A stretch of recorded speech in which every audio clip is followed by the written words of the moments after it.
Hey, good morning, everybody. This is Mars here on The Bottom Line. Hey, Bria, what's going on? This is my Hey, producer of the show. How you doing today? hey, I'm doing really good. How about yourself? Doing pretty good. Tired, man. I'm tired. It's been one of them long, long weeks, Yeah. but I'm blessed. I'm here. Check out what I'm wearing today. Oh, I thought I saw Toledo up on your shirt. Oh You know yeah, what's oh so yeah, crazy? yeah, What's crazy is that I thought I saw that on your shirt, but wasn't right. sure. And in my head, I was like, we should get Chris on the show. We got to get Chris, him on the show. like, Yeah, yeah, I got to reach out to definitely. him and get him on there. Right, definitely. We got to How get did him you on get the this? show. You just ordered it off. You just ordered off their website? No, yeah, I went to the website, ordered them. I had already pinged him beforehand. He sent me the link. And then I went ahead and Nice. ordered it. This is about a couple weeks ago. I was watching a fight, and one of the fighters had the shirt on. And I was like, "Oh Oh man, wow. I was like, I've been saying I was going to get a shirt. I just never got one. So I went ahead and ordered me one. It fits good. It's great. I like it. I like the look of it. Looks good. And yeah, I like the look of it and everything. So I'm pretty excited. I was trying to. We got to do a little house cleaning here, right quick. Is that we had um, Lamont Hankins, the firearms instructor and minority owner of C4 gun range in Madison, Ohio. We had him on the show this morning. It was uh, a mix up on time, so we're going to bring him back for exclusive interview sometime during the middle of the week. So I just want to just put that out there. So for people to see the caption that's saying we have a firearms instructor on today, I wanted to clear that up to say that that would not be the case. That we're going to actually, I need to go and edit that so we don't have that in there anymore. but I don't know if we can edit that while the show is live. I'm not sure. But anyway, had the most amazing thing happen to me yesterday. I say, well, it was a. You ever had a you ever had a disappointment that turned out good? Serendipity, yes. That's what it's called. Yep. It was a bad experience, man, and not even a bad experience. It was just a disappointment. So me, I've been looking for an African American doctor for the 3 years I've been in Texas. I saw that on your, You saw yeah. that? Did you laugh at it? I was like, dang, I'm with you. I've been looking for one too. So I've been looking for this doctor. So the jacked up part was I screwed up initially because I put this search out. I've been searching for a while, but I finally got a hold of this doctor, and they scheduled me. We started this process in December before Christmas, and he they had me scheduled for January, like the middle of January, Mhm, and I worked that day. And I forgot what happened where I got caught up and forgot that I was getting off early that day to go to the doctor. mhm. Man, my boss spotted my hairline is receding big time, man. You see that? So No, anyway, we cannot see that. so anyway, I missed my doctor's appointment, so I had to call him back and reschedule. And so they rescheduled me for yesterday. It was, that Friday was the 19th yesterday. So they scheduled it for that. So Mhm. I go in there and I filled out my paperwork, and the lady was like, the reception was like, well, yeah, I don't know why they scheduled you because this is his last day today. I'm like, excuse me? So I go there to talk to him, and he was explaining what he was doing and where he was moving to. He's moving to Austin. And it was like, man, I'm so sorry. I'm just so sorry. I said, man, he said, I just don't know what to say. We scheduled you, but I'm leaving. This is my last day. And so we went through the stuff I wanted to talk to him about and the different recommendations I needed. And I just told him flat out, I was like, dude, I've been looking for 3 years for African American doctor, somebody that I can, relate with and somebody that can really take my best interest to heart. I told him about some bad experiences I had in Texas because one of the ones that really has really like pivoted me to move in this direction was I'm on blood pressure medication. And in 2018, the manufacturer for my medication discontinued the medicine because it was causing heart Mm. attacks. It was causing heart attacks. So I'm watching, through my Smart News app. That's like an app that I use for catching up on news, the Smart News. And the I found out in this article that my medication was discontinued. So I'm like, what do I do? So I Didn't called even my tell doctor. you. Yeah, he didn't tell me. I called my doctor up and they were like, come in for an appointment. I'm like, dude, I just need you to change my medication. So they scheduled me for an appointment. I'm like, I'm not going to an appointment for what? So I go fill my prescription, and the pharmacist says I can't fill this because this is discontinued. Um, she said, why didn't your doctor call you? I'm asking the same question. And so I told him even who the doctor's name was. She said, oh, he's a very good doctor. I said, apparently not. She was like, well, I don't know why he did that to you. I said, well, I don't know either. But that's like almost like a part of your doctor's job. From what I understand, is that they follow up. I know my doctor back in Cleveland Clinic when I was in Ohio, Mhm. they will follow up when there's issues with medication or whatever. They follow up with me. So that was the point where I decided to start doing some things to try to get off of medication. And so as the last couple of years moved into play, because Cheryl, my wife, she doesn't eat meat. She's basically plant-based eater. And so we started doing some different things. And that's what also made me start dealing with the chiropractor, because that was a holistic doctor that started telling me ways about living healthy. So anyway, I told this doctor that whole story yesterday, and he was kind of amazed that this even happened and then shocked. So he was like, we got to do something about that. So he told me he'd take my name down. He said, I'm moving, but we're going to stay in contact. So we started talking about that. We started talking about so many other topics outside of my healthcare at that point. And he was like, man, we need to have some coffee. You're a very interesting guy. And I said, you know what? I have my own internet show. I have two co-hosts, and I would love to have you on the show talking about the medical field, because his issue Mhm. is that a lot of minority doctors, well, black doctors in particular, aren't being internal medicine doctors. And for Mm. most people, that's your first person that you talk to Mhm. when there's an issue. You go to your personal doctor, your Well, regular. actually, I'm starting to real. I thought that was the case too, but I think for women it's completely different. Okay. I think for women, we go straight to our gynecologist or whatever Okay. specialist. We have so many needs, different needs for specialists, Yeah. that I didn't realize until now, Oh, okay. Well, for pretty me, much. I've always called my, regular physician, personal family physician first, Hmm. and that's who I go see. And he was in agreement with that, and he was saying, but a lot of black doctors are becoming like more so other technicians, like X-ray technicians, EKG technicians, Hmm. um, these different other uh, technicians in the field because you don't have to go to school as long, which means you don't have the high student loan debt, Hmm. and you can get into a job at multiple locations. You don't have to deal with the political side of being a doctor in certain with certain hospitals and you know partners and things like that, partners, physician partners. You Hmm. don't have to deal with all that political side of it.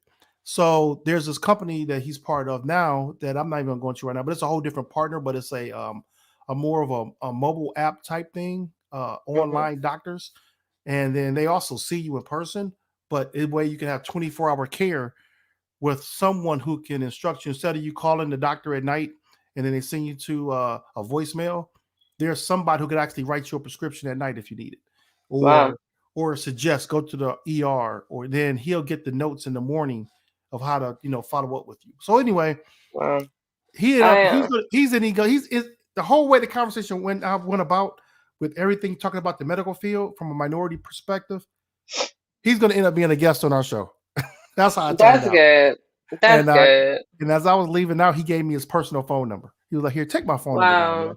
And Oh, I so wonder why they scheduled you if that was gonna be his last day. I they guess it was didn't meant to know. be, though. It was They meant to didn't know. be. Yeah, but they didn't know. This was back in January that I missed my appointment and had to be rescheduled. Um, So this is something that they happened in the last couple of weeks, within the last month, where he decided to relocate. I've So actually been looking for a black doctor for. I've been in Kansas City for now almost 3 years, so yeah, I've been looking for a doctor, a black doctor. I had one black doctor that turned out. I mean, she was a wonderful doctor, but it was just she was never on time. Like right, like my husband has to go to work, and I'm yeah, having these morning appointments, and hmm, she's always late. And I would be an hour behind him. I would have to have an appointment an hour after the time I was supposed to be there. So right, right, I was just like, well, no, like this isn't gonna work. So then I ended up getting a brown doctor, right? Which is not right, she's not black, but she's right. Indian. Okay, And I thought that would be, great because I was thinking like, it's not the same. It's not the same. right, So it's absolutely not the same. I tried to do like a substitute, it did not work. But she still is my doctor. I do like her. I just think that there's a disconnect with my concerns and like her advice. I don't know. Like I feel like I feel like black people should definitely have black doctors. I do. yeah, Or at least doctors that understand black issues, or right, black concerns with health. Because if right, I feel like if you're not living that reality, then you're just this is why all of our concerns are constantly blown off. right, We're either thought of like we're over exaggerating, or you just right. have like I remember I was telling my experience after having Fallon, All like right, just during right, that process with them getting my race wrong, right. with just everything, and then I don't think I told you, but the day after she was born, I started having I was having an anxiety attack. So to be clear, Okay, right, I had anxiety attacks throughout my pregnancy. I right. was having an anxiety attack the day after she was born. Yeah. And I couldn't breathe. And I was in the bathroom. I was telling the Okay. nurse, I'm like, something's wrong. I can't breathe.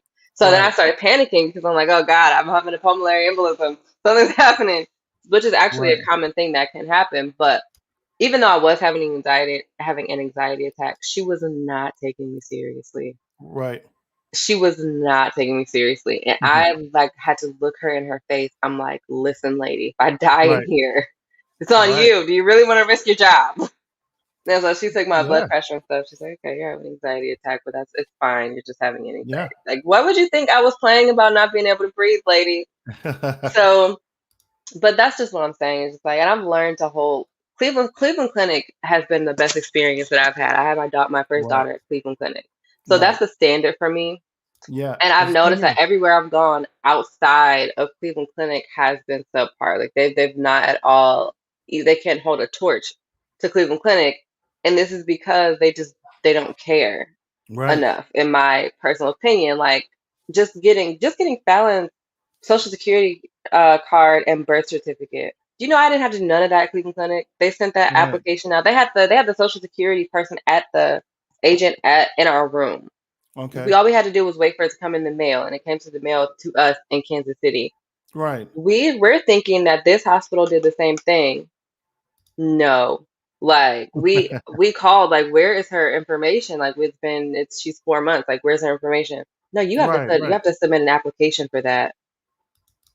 I was Okay. just like, well, we're going back to Cleveland because this is It's just a lot, man. It is. It's it's too I don't much. know what to say about it, but actually, but talking about the medical field, we're gonna move out of our order of things for a minute. Mhm. There's an elite Oh Dallas, yeah. the elite Dallas spine surgeons. They get prison time for their role in the Forest Park Hospital kickback scheme.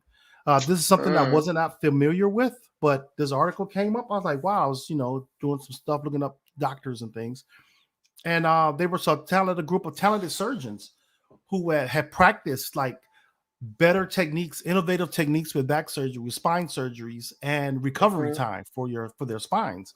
And the thing about it is, these are now former surgeons. They are partners, Michael Rimloy and Douglas Wan. They're going to federal prison for receiving millions of dollars in bribes, kickbacks from the now defunct Forest Park Medical Center. Now, these guys are 49 years old, so they're like in the middle of their peak time as a doctor. You know what Yeah, I'm what in saying? the world? I'm like, you ruin your life for cheating. And it's like, I gotta stop saying the word it's like. It's like I'm trying to fill in a spot there, and it's like it's not okay. I gotta stop saying that. So when you know when you catch yourself doing certain things, and of course my wife, she reviews my the tapes with me and everything. She's like, you gotta stop saying it's like. So I caught myself this time. But when you look at the medical field, or actually from the patient's perspective, the money that we pay as Mhm. as um as patients for healthcare is ridiculous. You Yeah. know, I mean, from the having to meet your deductible, these high Yep. prices, you meet your deductible to get the price to come down and all this. But then you have people like this. I never did tell you how much we're talking about. They were convicted in a trial in 2019, $40 million in bribery and kickbacks. 40 million. You know how many people that you can assist in healthcare needs? The cost of healthcare with that $40 million. Yeah. It's You know, ridiculous. and it's ridiculous. It is. But then you have like what was it?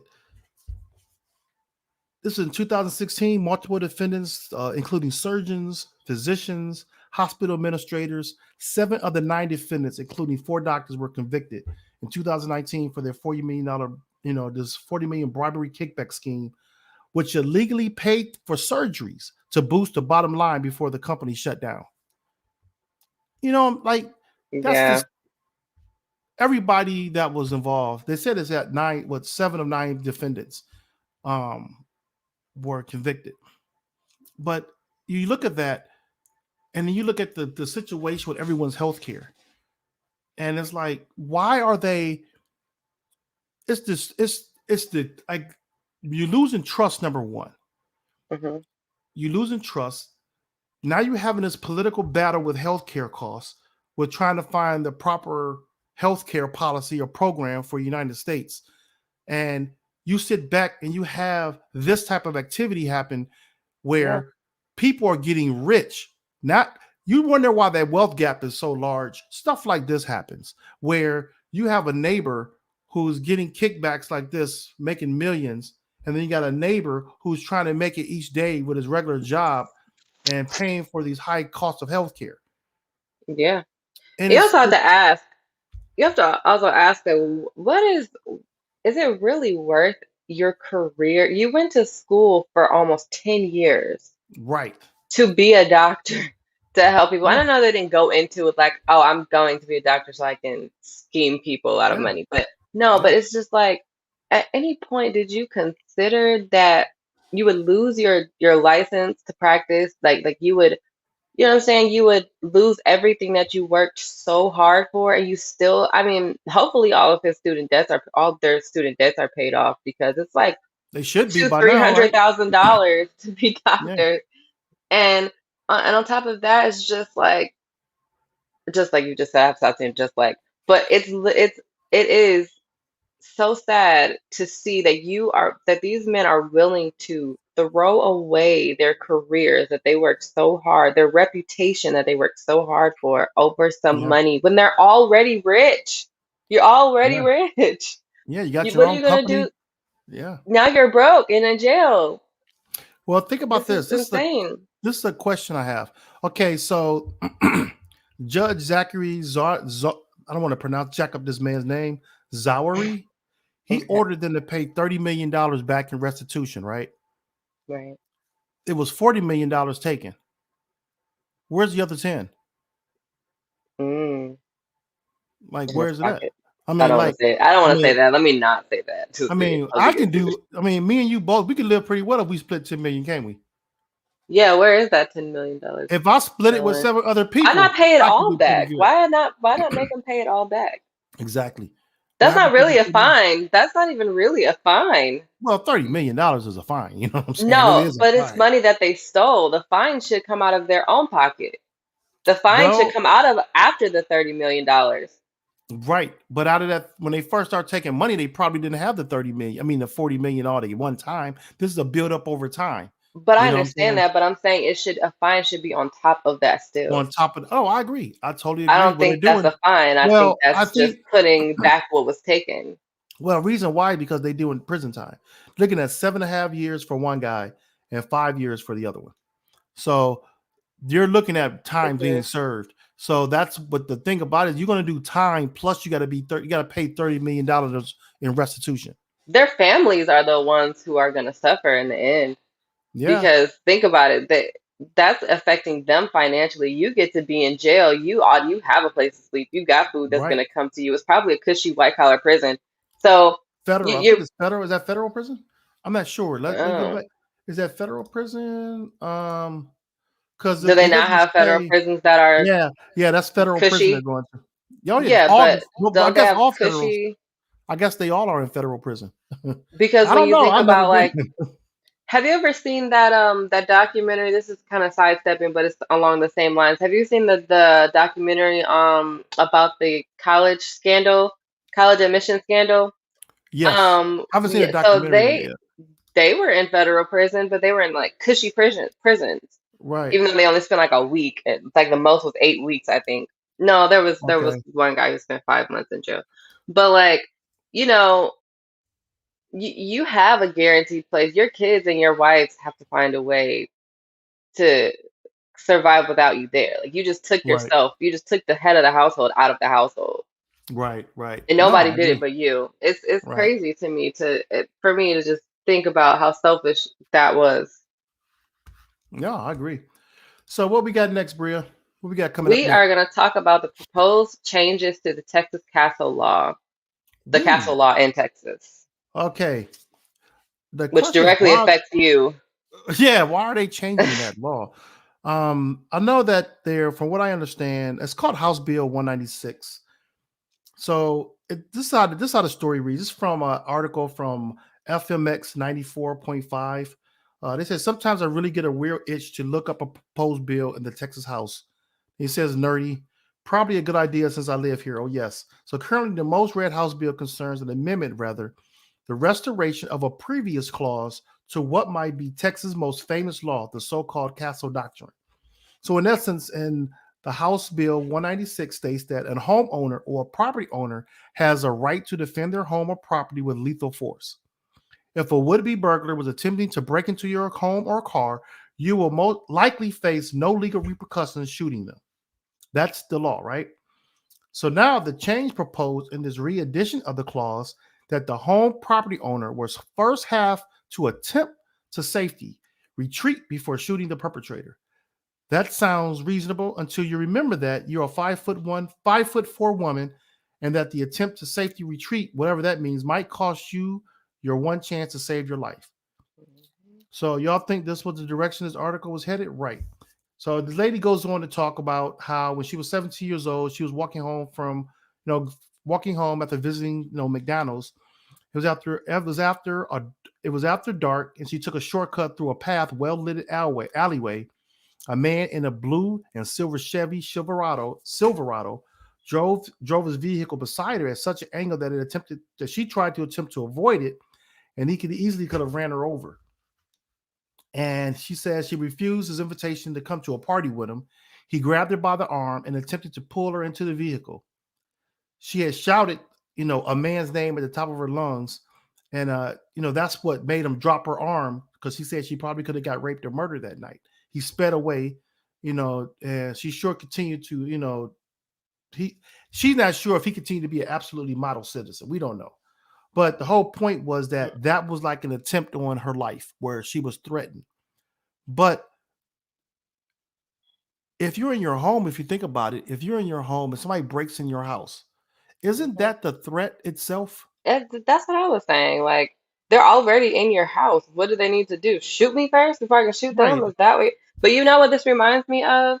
What's And it's that? gonna take it back, way back, but this reminds me of the black codes that were passed against black people when black people became free. In order to keep black people oppressed, there were black codes that were passed, which basically ensured that every black person would do something at some time to end up in jail or back in, which would be considered slavery.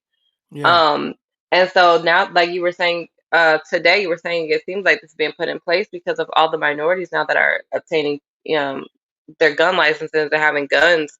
And with you, I think you said something about police being able to just come into, the no knock warrant.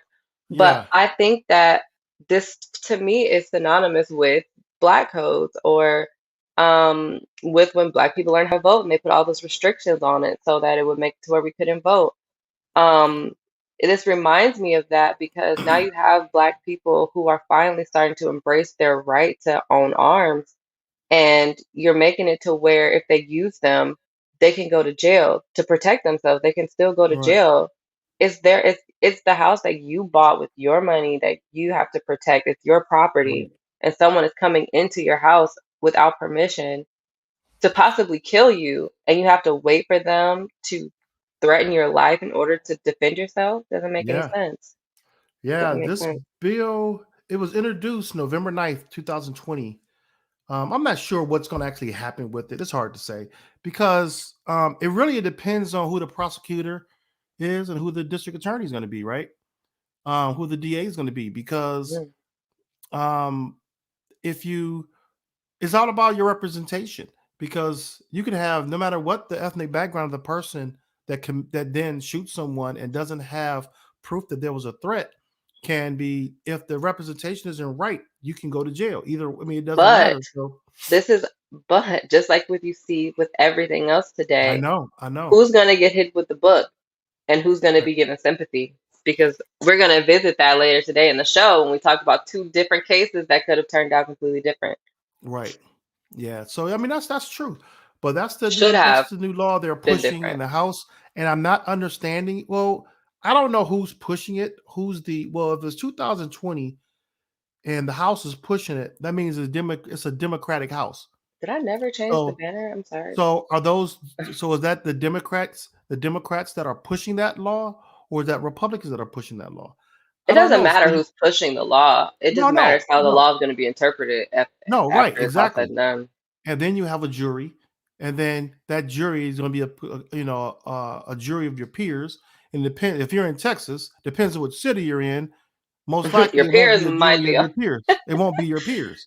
So But you you got to know look what at else I think about though? what's that? I think about the time. I think about the time in which you spend in jail before you even get to your trial. Right, The fact that you can be arrested and put in a jail, and 9 times out of 10, your bail you won't be able to meet, which means you're going to sit in jail until it's time for your trial to happen. I'm just right, starting to realize this because I just started looking into how arrests work and like what happens yeah, when you get arrested and processed. right. And I finally understand why people want to do away with um bail with so like they want to establish a no bail system or what Right, is it, no cash bail system, right. because it's not fair that people can afford to get out of jail and some people cannot, and the people who can afford it have done far worse crimes than the people who cannot afford it. And they still have to Right. sit in jail. So if you do get arrested for shooting somebody and they're not you, it, you were defending your home, you can't even prove that you were defending your home or try to even make a case for yourself until you know what I'm saying. Until maybe a year later when your trial comes up. So you've already spent a Yeah. year in jail. So what do so you try to we gotta try to figure out, okay, um, you don't want to kill anybody. I get that. Right. So what do you do? Because like, what do you do when somebody harms you or comes in your house? I mean, you gotta do. Deer I gotta shot? prove. Don't you got a shotgun? Is that No, what's called, deer shot or bird shot? I get hit him with a bird shot first You to give him gotta a hit him with warning. a few But bird shots. what if he comes in with a high powered ammunition or something? What if okay, Shoot him in the go face. back. What else Hey, can you? I'm sorry let's to be go back. graphic. Let's go back to the no knock warrants. Let's go back there. So in Florida, I forgot what city it was. It was a woman, her and her husband was in the bed sleep, similar to the Breonna Taylor situation. This woman gets up, the husband goes to the door, but there's another officer, I think, by the window, I think it was, and she shoots. And I think she hits him in the bulletproof vest. And they're trying to they took her to jail for Oh. assault on an officer or attempt on an officer or whatever. So I mean the charges got dropped, as far as I remember, or they're still going through the Yeah, they process. dropped the charges against Breonna Taylor's boyfriend as well. Right, right. So the thing about it is, are now are because of the fact that more minorities are being armed, particularly Black people, and both these cases were raids, unannounced, no knock warrant raids for drug possession or drug activity, drug trafficking, whatever you want to put it. It was drug related, and neither one of these cases panned out to be drug related. Right. So, what happens now as we move forward? At Of what point do you? Oh, I'm sorry. Go ahead. I cut No, you no, off. no, no. I mean, I'm just saying that what point do we start saying, okay, these laws are in place? It needs to be equally established. It needs to be equally interpreted by everyone. Right.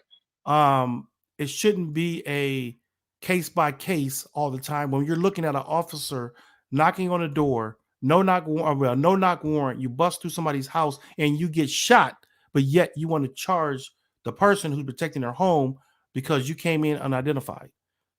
And you're on the You side of the window. What else are we? It's the middle of the night. I'm assuming it's the No, middle of this the was night. I'm not sure what time of the day this particular raid was. I'm not sure. Okay, well, let's say it's in the night. Well, Brianna's was. Yeah, we know Brianna If Taylor's was in the middle of someone the is night. at the door, someone, what? Okay, so in my mind, I'm just trying to picture it. Right. I'm gonna think there's no way that I could think this was the police. I have done nothing wrong. I have no Right. reason to believe that my house would be raided. I have Right. no reason to suspect that I am a suspect in a crime. Right. So Right. why would it be the police? Why would I be expecting the police to come to my house? It can be no one other than a robber, or it could be no other than someone trying to rob me because there's Right. no other possibility in my mind Who's gonna bust down your door? You're right. I'm looking other at than myself someone right who's now. trying to rob my house. Right. Like who's breaking in or just to assault me in general. And the thing about it with this case was that she was shooting when she heard a voice say, "It's the police." And that was her husband telling her, no, it's the cops, it's It's the too late cops. now. Somebody find Right. them. And it's like, what happened? And I think no knock warrants are um they're not distributed Mm-mm. equally. So we got to find a way to How are they deciding though? uh, they get a warrant, they got to go through a judge to get the warrant approved. And so, or however that case may be, I'm not sure exactly. I think it has to go through a judge. But Everyone yeah, on the everyone should be held accountable um on the chain of like the investigation. yeah. Because And who by will the prove this? It shouldn't be just be the officers because they're sent there. They didn't do the investigation most likely, or I don't know. right, And They're just sent let there. everybody know, right quick. Our interview with firearms instructor Lamont Hankins has been canceled for today. Lamont, it was a scheduling mix up, and so Lamont will be back with us. We have a special interview with him on Tuesday evening, so be prepared for that. It'll be Tuesday evening, 7 p.m. Eastern time, 6 p.m. Central time. So be on the lookout for that one. Lamont is a minority owner of C4 gun range in Madison, Ohio, and he's going to come and give us a little conversation about firearm safety. And actually, we're going to talk about this particular case with the Castle Doctrine also, because Ohio just made some revisions to their Castle Doctrine, similar to how we had, um, similar to where our law is currently. And so we'll see what that's like, because before in Cleveland you had to in Ohio you had to drag a person in your house before you can shoot them. If they want to break in or Mm. rob you, they had to make sure it was inside your home. I know in Texas, as long as you're on your property, it doesn't matter inside, outside, as long as you're on your property. Same thing in your car. You could be in your car unlicensed, and someone could try to carjack you, and you could defend yourself with your firearm. So that's the Castle Doctrine in Texas, House Bill 196. They will be taking that and voting on that. So that's a proposed bill. It has nothing changed yet. So should be all good right now with that. So what's next, Bria? What we got coming up? So we're gonna take a shift. It's still in Texas. Very And unfortunate. A black man was in a McKinney detention center. He was arrested for having less than 2 ounces of weed, and he was taken in, and he died in police custody in McKinney, Texas.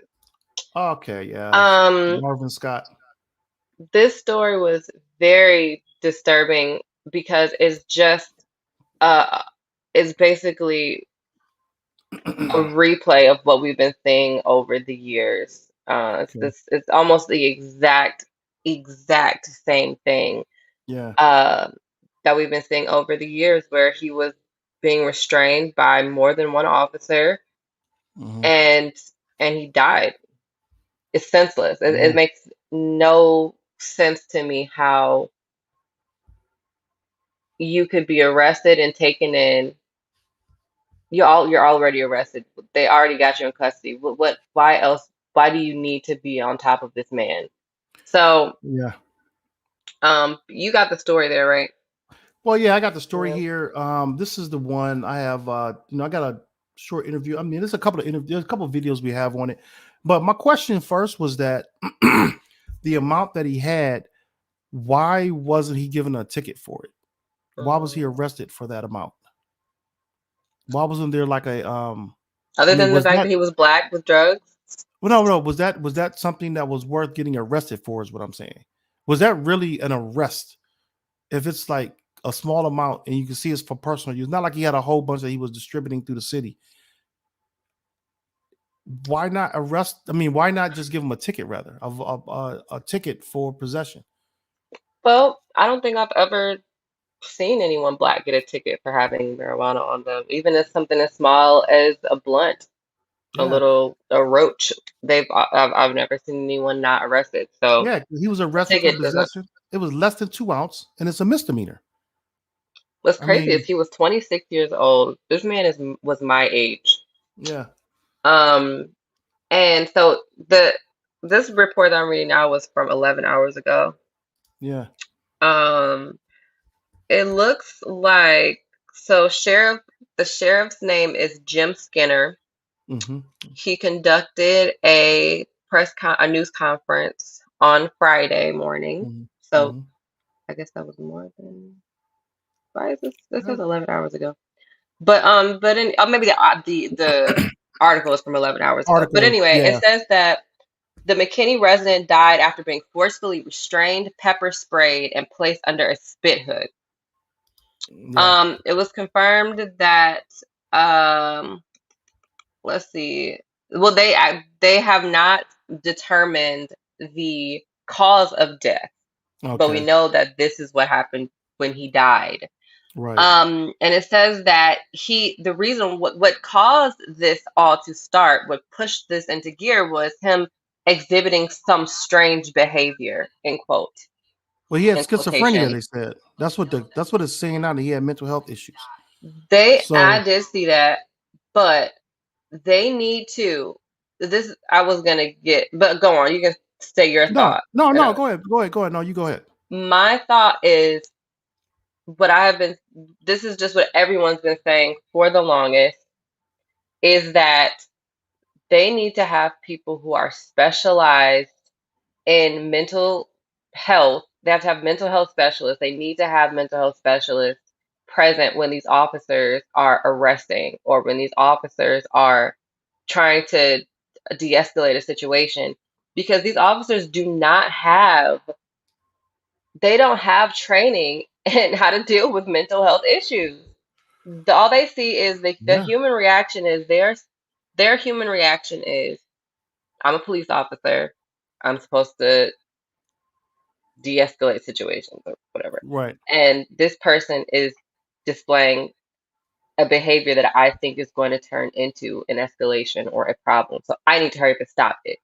Well, They how don't did he have die? any training on in between. Remember, I was saying before we got on, I said before we saw this, I said I'm assuming that he passed away from being restrained by more than one Right. officer, Right. and it got Right. out of hand, and he was restrained. Well, this is being He was investigated by the peppered, Texas Rangers right now. So, and the seven, they placed the and I don't seven have detention much officers. faith in that investigation. I will be Well, very clear with that. I don't have much faith in that investigation. right. Well, the officers are on administrative leave right now. And that's something that what happens. Well, that's a whole nother conversation. I'm not even going to go Is there it right now. paid administratively? Oh, of course it is. Of Mhm. course it is. But anyway, there's a video up there that shows there's a protest that's been going on in McKinney, Texas, and at the county courthouse. As there should The be. county courthouse is in McKinney, Texas. So this has been going on regularly now for the last couple of days. And you can show that video. It shows community gatherers, I think it's called. Is it community gatherers? Okay. I think that's it. Community gathered. Yes. One moment. Yeah, you can go ahead and play that Staying in video. Collin County, Marvin Scott's friends and family marched through McKinney today in his honor, and they were joined by activists demanding change. I seen them Saturday. Y'all don't get it. Y'all don't get it. Marvin Scott died in the Collin County Jail on Sunday. He was outside of the Allen outlet when security was called about a smell of marijuana. Attorney Lee Merritt says police wanted to take Scott in, but there were clear signs he was suffering a mental health crisis. Allen police officers took Scott to a hospital to get checked out, then brought him to the jail, and that's where he died after Merritt claims 7 guards tried to restrain Scott in his cell. His death is sparking outrage in the community. That's sad. Very. Now think They took about him that. to the hospital and then took him to jail. Why not just leave him in the hospital? Why not just leave him at the hospital? Right. Just leave him This at the is hospital. this is He needs. gross misconduct. Like, this is just So what did I. that? Think about it. Think about this. You're in the hospital. You're having a mental health crisis. Okay, that's legitimate. Who's better to work with him? The hospital people, the healthcare providers, or the jail system, the law enforcement? We've seen this story repeat itself over and over I again mean, over over and the years. over and over again. So Yeah. you would think at this point there is no excuse that you can make, because history, you learn from history, okay? When Right. history is repeating itself, then there needs to be that somebody has to step in and do something. And this is why we have these protests, because we're seeing it happen over and over again. And Mhm. there's been no fix. There's been no solution to this Nothing. problem. Nothing. And the Nothing. reason why there's no solution to this problem, the reason why he died in the cell and the Georgia shooter got taken in with no problem at all, has nothing to do with his mental health. Has nothing to do with Nothing. him being And schizophrenic. Has both of them everything to clearly had. do. And check out, both of them clearly had mental health issues. You Yeah, know what I'm and saying? that's what they're saying. But what they do is they use these mental health issues, one to protect the white man, and the other to make an excuse or justify the actions of a police officer killing a black man. So, Yeah. it's like, but it's not even, it goes so much deeper than that, because it goes to the core of this country, the foundation of this country. That's the problem. That Yeah. the foundation of this country, the morals of this country. It Yeah. is not even, and even if we, let's just say the moral of this country and it's just the moral compass is broken. It's out of whack. It's very broken. There needs to be I don't even know how would you fix it. There needs to Do be a you? reconstruction. There needs to be something to to there needs to be a rewording or and even of the Right. Constitution. I don't even know of the Constitution. I don't even know how to fix this problem because Right. there's so many things you can add to the 14th Amendment. I know you saw the documentary Amendment. There's so many things you can add, so many words you can reword or add or whatever, Yeah. but it comes down to the people and the mindset that has been concrete in this country for so long. Yeah. Well, It- think about this. Like I just lost my train of thought right quick. Um, when we were talking about the mental health crisis part. When Marvin Scott was arrested, no, they took him to the hospital. I'm sure he understood he was going to the hospital. When they took him to jail, could it be possible that he was wondering why he was going to jail? Mhm. And that created an anxiety. They put him in a cage, and that anxiety heightened. And they said he was trying to restrain him. What I've never been thrown into a jail cell before. I've never I have been put with a knee in my back and a gun in my head by a police officer before. Did not know that. You were little. Not the gun to my head, but the gun was out, say it that way. They would have shot me in the head. The gun, this was when my car got stolen and you were in the back seat. It was me, you and your mom, and you were in the back seat, and they pulled me out because my car got stolen and I recovered it back, but the police department never took Wow. my car off the stolen car list. So the cop had followed me for so long, but they threw me on the ground and it was like, and you all were still in the I car. didn't care that your wife and your kid was in the back seat. Right. So the thing was that if I had a height, and this was before, well, they've always had the issue with black people in the police, but this was the first. This was not like what's going on in the last 3 to 4 years where you can videotape everything. What if my heightened? I knew I didn't do anything wrong, but things could have really escalated out of out of out, really crazy because I could have been a situation because I told the guy to get the wallet out of my back pocket because they had me down.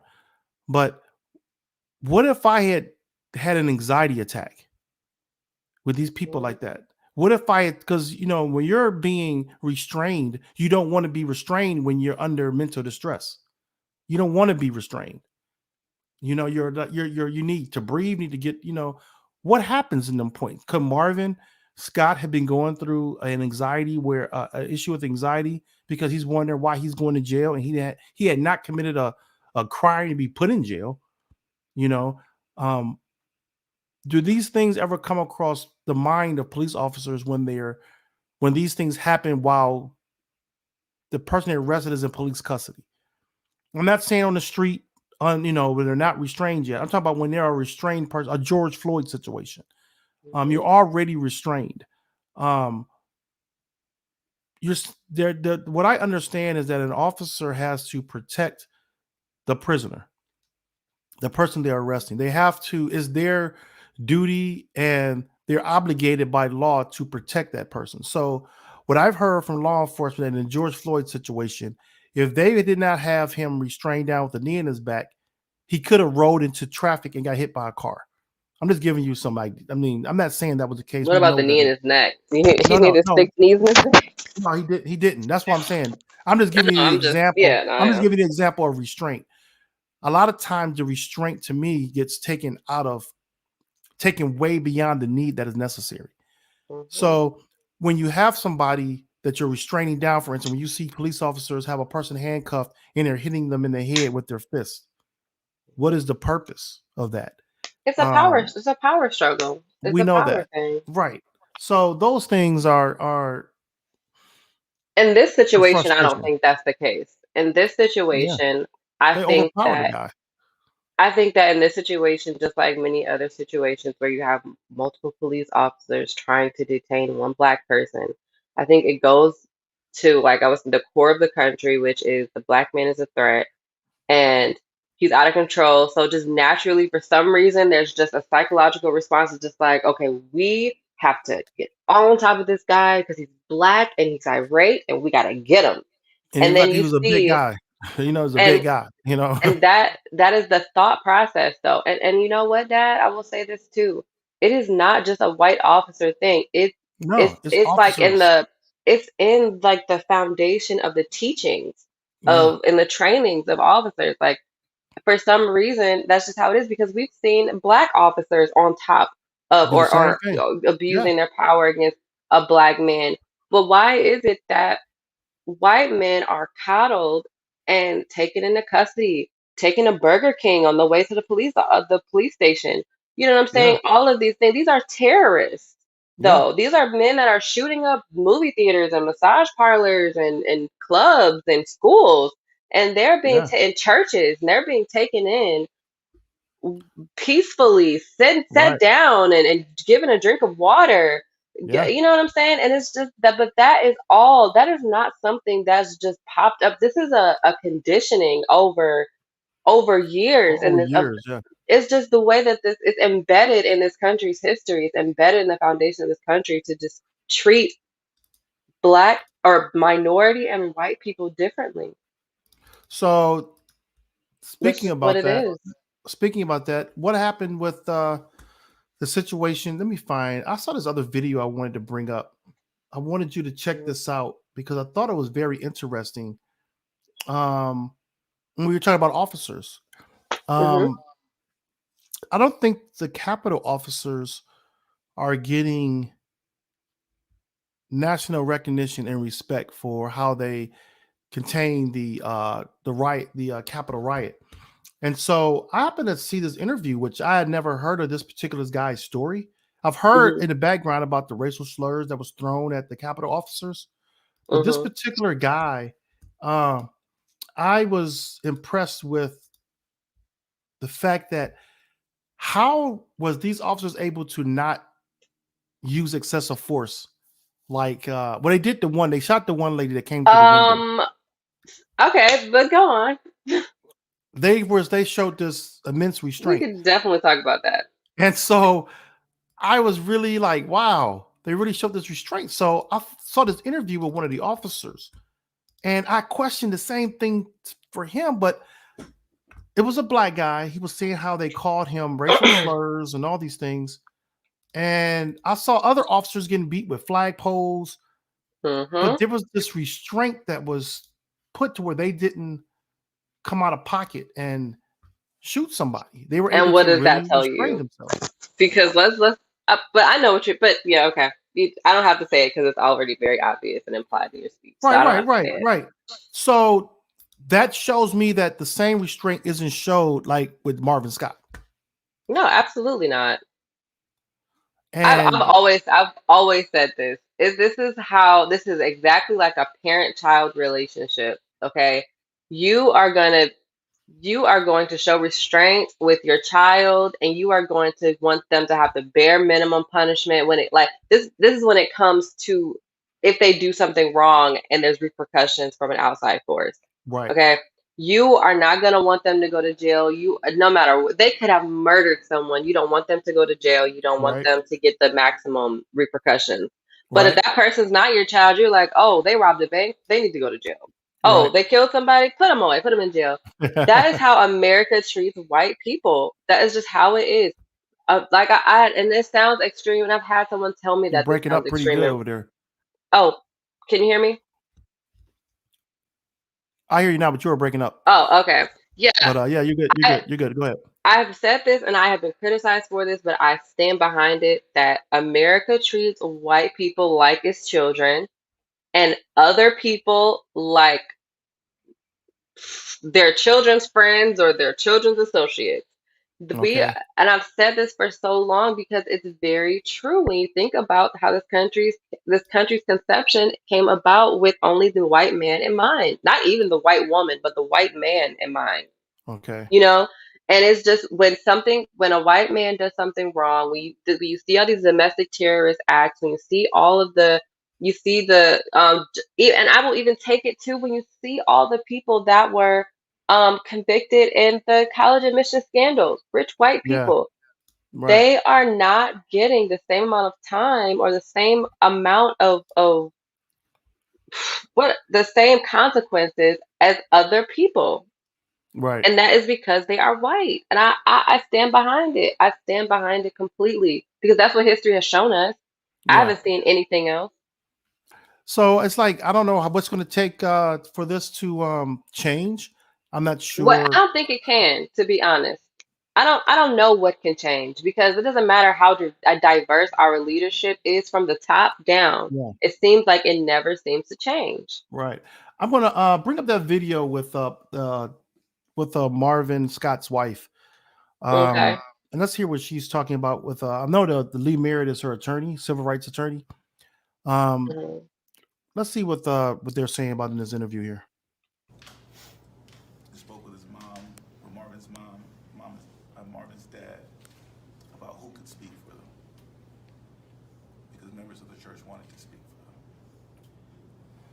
and they asked the church to pray and to allow their attorney to speak for them. Instead, they invited a member of the church that his family has never met, never consulted with, never offered their condolences,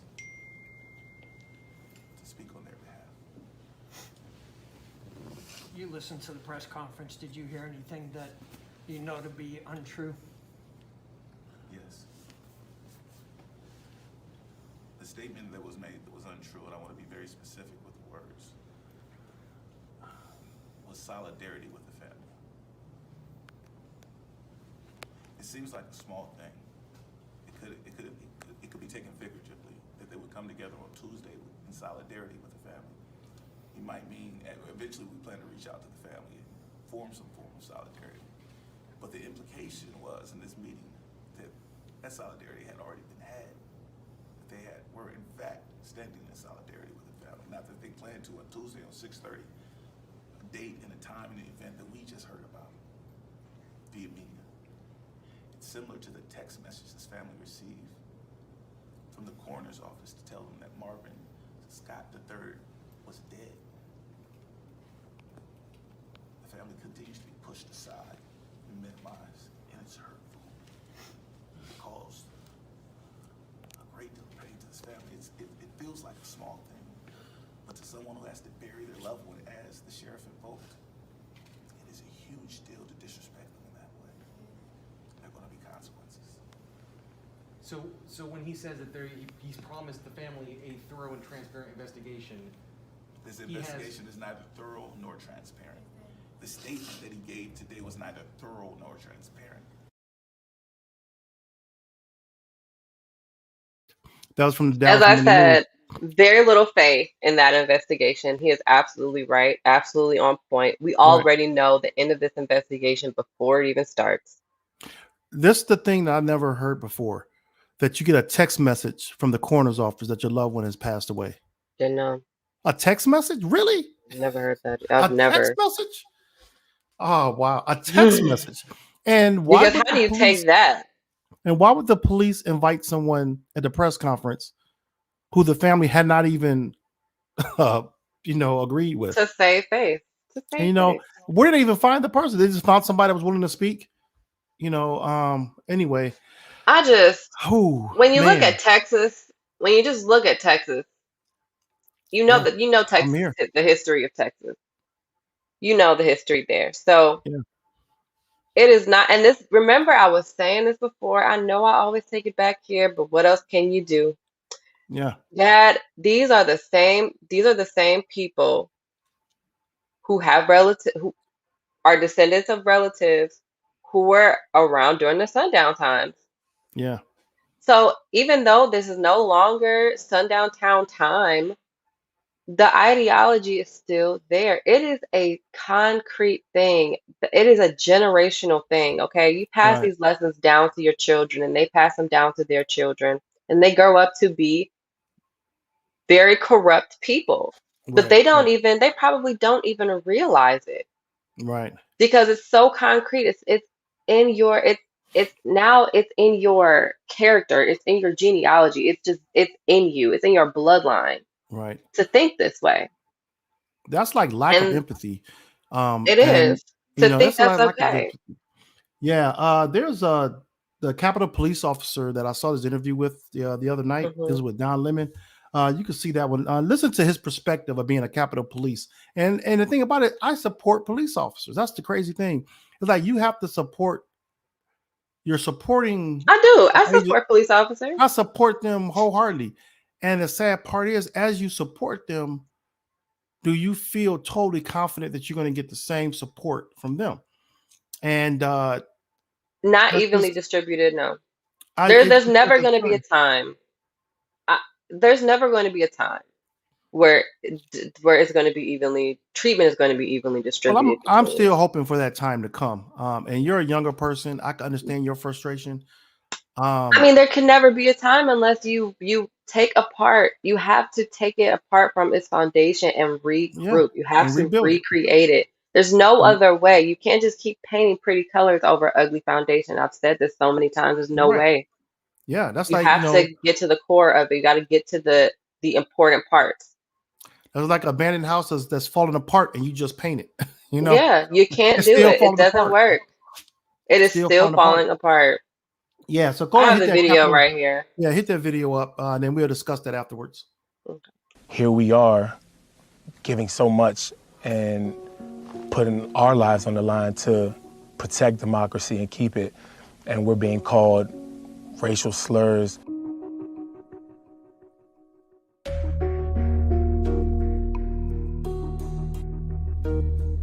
At that particular moment when I was called, and I'll refer to it as a racial slur, I said it earlier, but that word is a weapon, as been said before, and I don't want to give it power, especially in this moment right now, so I'm going to refer to it as a racial slur. But at that moment, I was unable to process what had happened because we were physically spent. Once I had time to sit down and put it all together, it was just so overwhelming that here we are giving so much and putting our lives on the line to protect democracy and keep it, and we're being called racial slurs, traitors, and any just weapon that these people could use.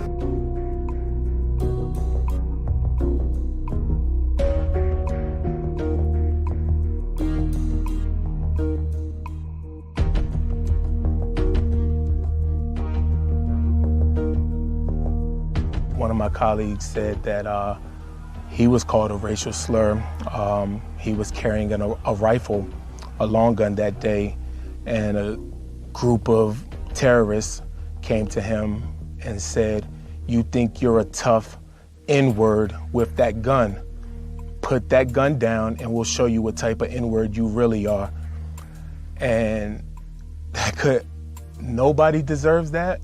Nobody deserves to be talked to like that, but especially this guy. He did not deserve, yeah, it was rough.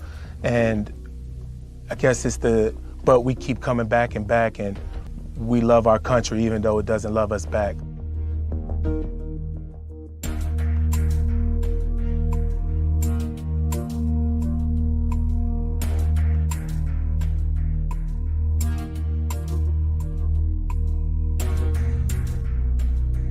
We fought against not just people that hated what we represented, but they hated our skin color also. That's just a fact, and they used those words to prove that. They showed that they hated us and they hated our skin color.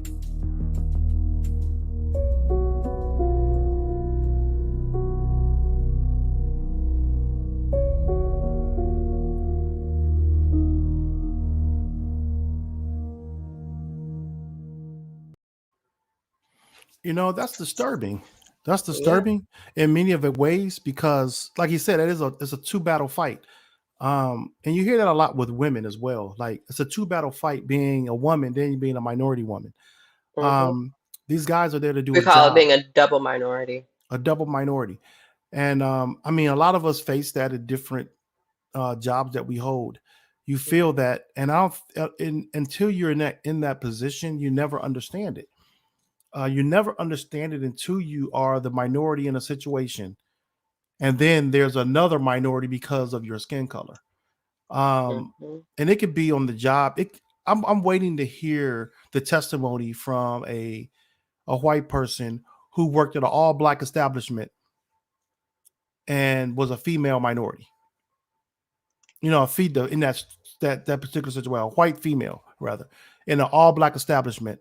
And what was your situation like? What was the horror stories that you have to tell?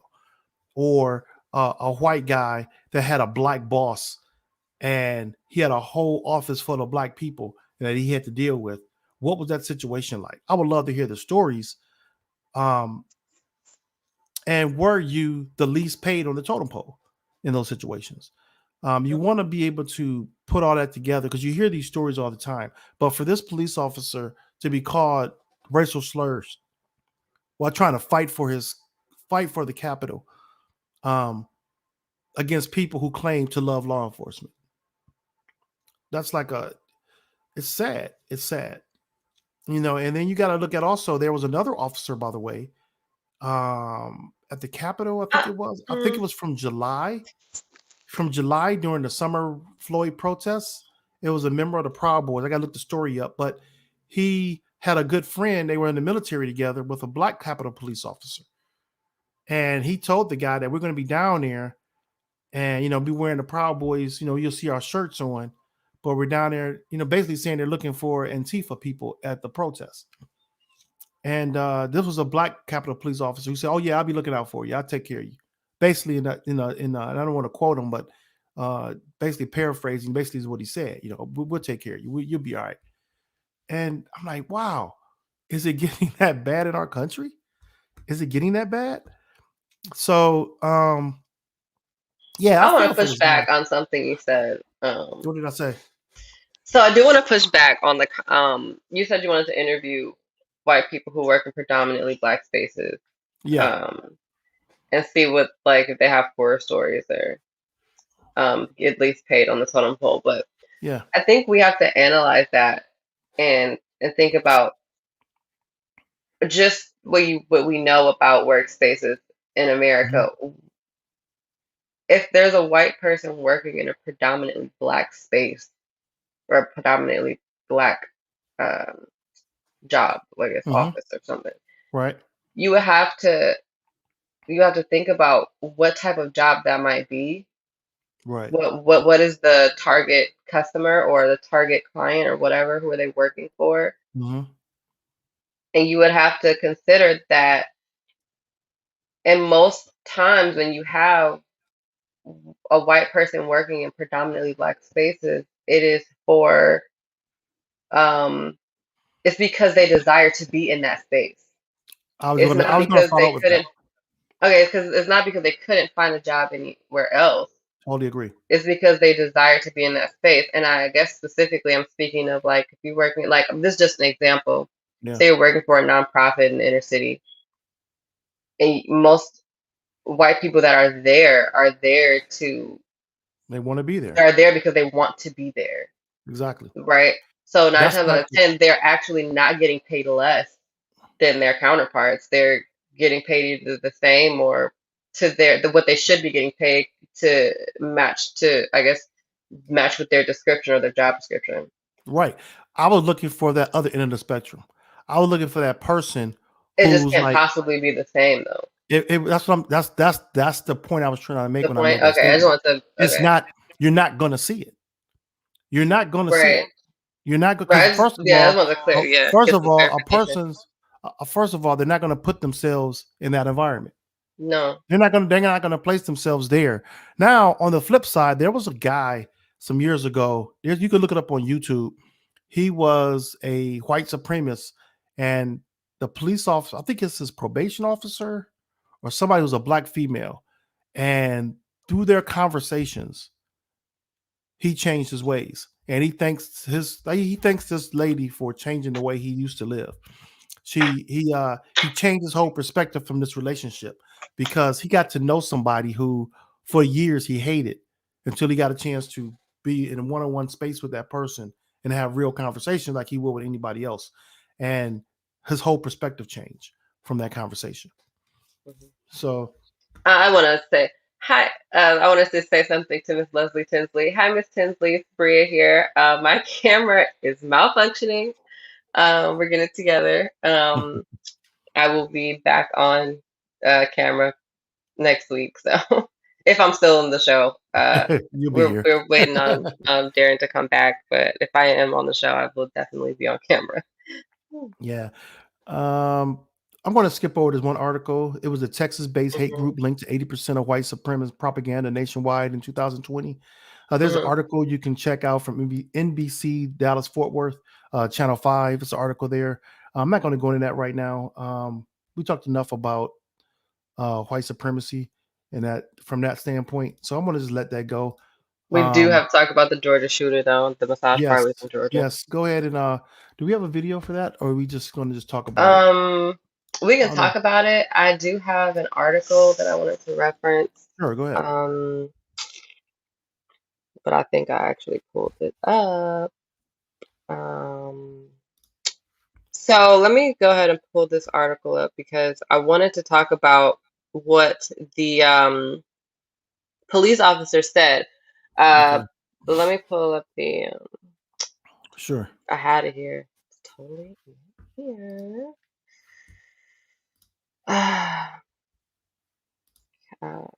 Massage parlor. So we know that there was I thought you had a video for this. Is that in there? I don't think I had a video. I think because everyone have seen enough videos this week about that story that the one thing that bothered me the most, man, was that the sheriff or the capital, the captain. But go ahead. What were your article? So basically the officer said that the shooter was having a bad day. He also said that he targeted these massage parlors because he has a sex addiction, and they don't see any reason to believe that it was racially motivated, a racially motivated attack. Even though now, and also let's point out that sheriff, they discovered that sheriff, and we won't mention the shooter's name because he does not deserve recognition. Right. But the sheriff actually had posts on his page that were racial slurs not racial slurs. Okay, let's take it back.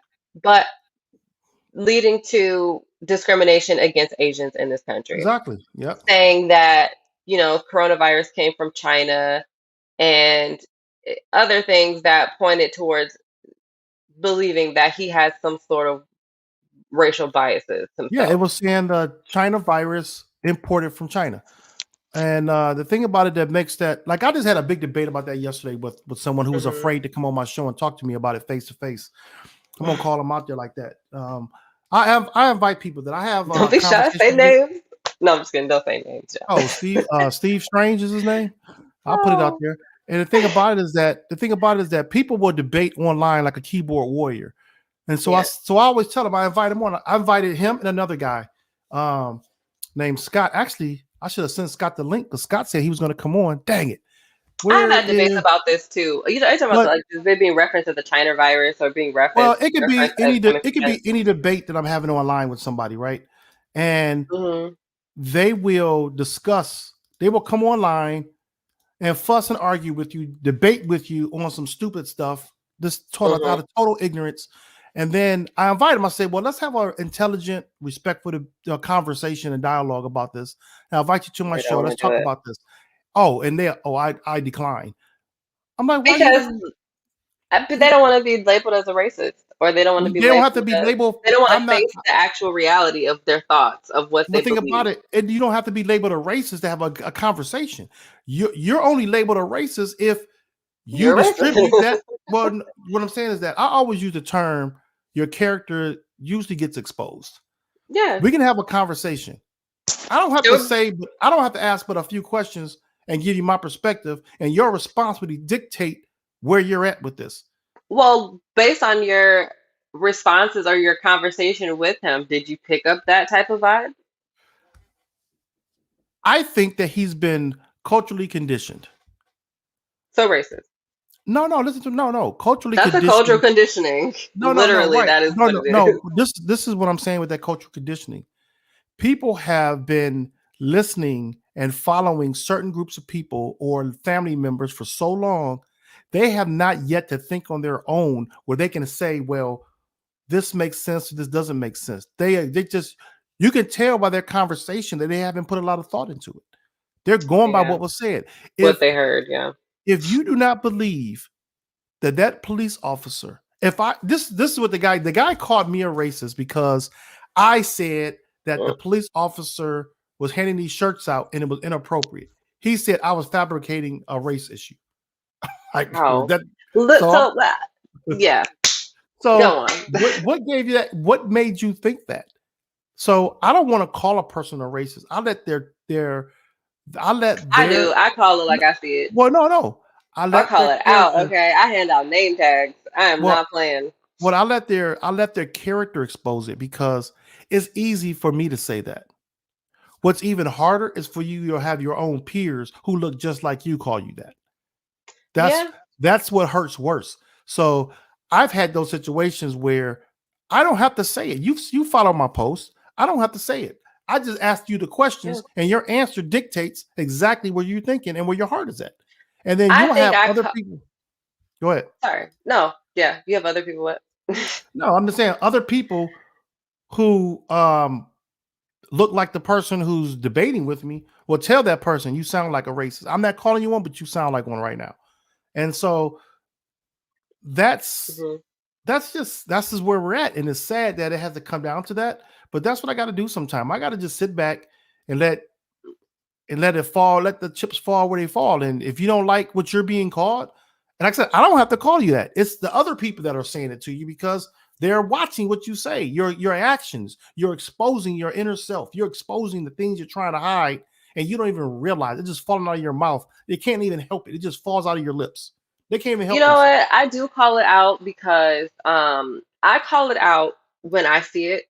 Not necessarily when I see it, but when I'm having a conversation with someone and they display this type of character and I just call it out. I don't say, hey, you're a racist, but I'm like, listen, this type of rhetoric is synonymous with racism. Like you have to, if you don't want to be called a racist or if you don't want to be viewed in that light, then you have to look at how you're saying your words. You have to look at how you're saying what you're saying to who you're saying it to. Like you can't say something that sounds racist or discriminatory and then you can't say you're not a racist because what you just said says that you are. And what I will say this though, sometimes people say things and I will say this, I've seen this before. Some white people will say something that they've been allowed to say with their black friends for so long and they don't see it as being racist or racism because they genuinely are ignorant to it being racist. I've actually seen that. So and I'm not going to say that those people are racist. I'm going to say that they have not been told otherwise. They've been told it's okay. But there's a lot of ignorance there also as well. But this guy was clearly racist. Okay, and I don't care what the Georgia sheriff. I don't care what this. Where was this? Was this in Atlanta? Where was this? It was the outskirts of Atlanta, suburbs. It was a couple of different cities, I think. And I don't care what the sheriff says. I don't care what the police officer says. This is not a bad day thing, okay? Why would you make an excuse? Would you ever make that excuse for someone who's black and go, well, I personally haven't seen a lot of black massive shootings, to be honest. Let's just start there. Right. But this shooter kills 8 people. Yeah. Goes into multiple massage parlors and kills the people doing the massages. Yeah. It is no coincidence that I think all of these victims were Asian. Yeah. And the reason why, and I've had debates about the coronavirus being the China virus. You cannot call it that because in America, you have a lot of Asian people, a lot of Asian immigrants here, or Asian Americans who were born here, who are Asian. Right. And they're not all Chinese. Okay? They're not all Chinese, okay? Yeah, they can be Japanese, Vietnamese, Cantonese. You can't call it that, especially, and this if this started with some random person who had social media presence, that random social media famous person, Hmm. celebrity that said Yeah. China virus, it would have died out. But the president of the United States at the time said that, and that Right. is why it is still a thing. And Yeah. you just can't say that when you're citizens of the country that you are supposed to be representing, protecting, um, are Asian.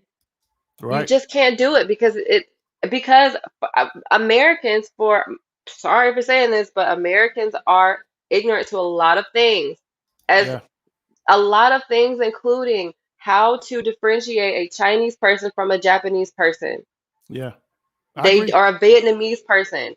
I've seen it so many Korean. times where we go into the nail salon, and I have been so embarrassed because I've actually been with friends in the nail salon, Yeah. and they're like, "Oh yeah, I'm in here, and the Chinese people are doing my nails." And I'm like, "Girl, why would you say that?" Nine times out of ten, they're not Chinese; they're Vietnamese, Or honestly, Korea. Or Korea. or Korean. But Yeah. mostly that I've seen Vietnamese, and I've actually Okay. spoken to. I frequent nail salons, and I'm actually have relationships with the people who do my nails. I'm like, "Yeah, I'm gonna Okay. come in and get an appointment with Maya, or Right. whatever." Right. Right. You have to be you have to be aware you have to be aware of the people around you. You just can't go off saying things like that. This is why this happened. I truly Yeah. believe this is why this happened. Yeah. It's passive and they allow it to happen. It's This is we why can I do think. we can do better as a country in respecting people, respecting each other, I think. And I agree. it only comes with those conversations and education. Because when you think about it, when it comes down to international conversations like around the world with different people, we are the most ignorant when it comes to We that. are. You And know, it's so funny to me, Dad, how it is so funny to me how we are the first people to call somebody an extremist, or an extreme terrorism or whatever. I was watching Amanda Seals the other day, and she said something very, very true. Okay. She said the reason why we look at other countries and say, okay, well, this is extremists, or you have like terrorism that's like a radical, whatever, Mhm. it is because we are looking at a small, powerful group in another country that is, terrorizing the country, and they're bombing and stuff, but it's not the majority of the country that's doing it. Right, When you look at America, the terrorism is from domestic. It's from the majority right, of. It's coming from a part of the majority.